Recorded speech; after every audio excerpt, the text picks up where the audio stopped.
మన ప్రభువైన యేసుక్రీస్తు నామములో మీకు అందరికీ వందనాలు, శుభాలు. మీకు అందరికీ, మీ కుటుంబ సభ్యులందరికీ నూతన సంవత్సరపు శుభాకాంక్షలు తెలియజేయుచుంటున్నాను. మరొక నూతన సంవత్సరంలోనికి దేవుడు మనలందరినీ నడిపించినందుకు ఆ దేవదేవునికి కృతజ్ఞతాస్తుతులు చెల్లించుకుంటూ గడిచిన 2023 సంవత్సరం అంతా అనేకమైనటువంటి కారణాలు బట్టి ప్రభుకు దూరంగా ఉన్నాము. బహుశా 2024 సంవత్సరంలో ప్రభుని ఆనుకొని ఉండు, ప్రభు వాగ్దానాన్ని చేతపట్టుకొని అనుదినం ప్రభు సన్నిధిలో జోగాడు. దేవుడు గొప్ప కార్యాలు చేస్తాడు.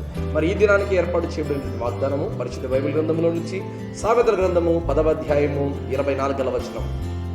నీతిమంతులు ఆశించినది వారికి దొరుకును. 2023 సంవత్సరంలో అనేక సందర్భాల్లో నువ్వు ఆశించినది నీకు దొరకలేదేమో. బహుశా అనేక సందర్భాల్లో దేవుని దగ్గర కనిపెడుతూ ప్రార్థన చేస్తూ వచ్చేమో. నేను అనుకున్నది, నేను ఆశించినది దేవుడు ఎందుకు నా జీవితంలో జరగట్లేదని బాధపడి కుమిలిపోయి ఏడ్చి కన్నీళ్లు పెట్టావేమో. అయితే దేవుడు తన వాగ్దానాన్ని తెలియజేస్తున్నాడు, నీతిమంతుడు విశ్వాసం మూలంగా బ్రతుకును అని కదా. నీతిమంతుడు ఎప్పుడైతే దేవుడి మీద ఆధారపడి ఉంటాడో, ఆధారపడినటువంటి బిడ్డకు దేవుడు ఖచ్చితంగా తన బహుమతిని దేవుడు అనుగ్రహించేవాడిగా ఉన్నాడు.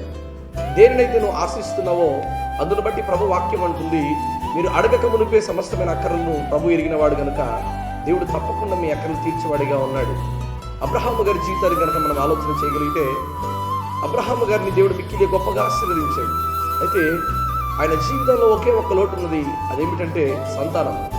ఆయన సంతానం లేదని ఆయన పడినటువంటి వేదన, బాధ మరి ఎవరికి చెప్పినా తనకి తీరనుండి బాధ. అయితే దేవుడు ఆయన వాగ్దానం చేసి ఉన్నాడు, ఏంటో తెలుసా?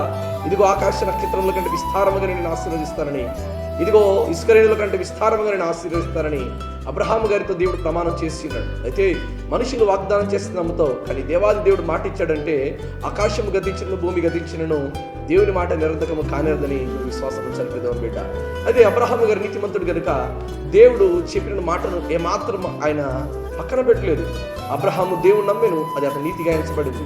ఈరోజు నీతిమంతుడిగా బ్రతుకుతున్నటువంటి నీవు 2023 సంవత్సరంలో నువ్వు ఎంత ప్రయాసపడినా నీకు దొరకలేదని కంగారు పడి బాధపడుతున్నావేమో. అయితే 2024 సంవత్సరంలో దేవుడు నీ జీవితంలో ద్వారాలు తెరవబోతున్నాడు. దేవుడు తెరిచినటువంటి ద్వారాలు ఎవడు కూడా మూయగలిగిన శక్తి కలిగిన వాడెవడు లేడు. దేవుడు మూసిన ద్వారాన్ని తీయగలిగిన వాడెవడు లేడు. అబ్రహాము గారి జీవితంలో 100 సంవత్సరాల వరకు దేవుడు డోర్స్ని క్లోజ్ చేశాడు. అయితే 100 సంవత్సరాల తర్వాత దేవుడు తన డోర్లు ఓపెన్ చేశాడు.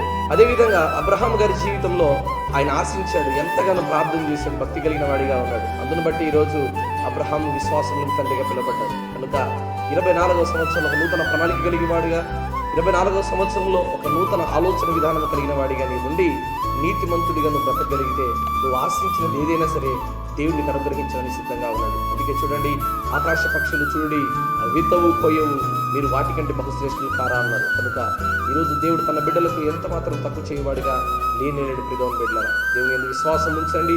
నీతిమంతుడుగా నువ్వు బ్రతుకుతున్నావు.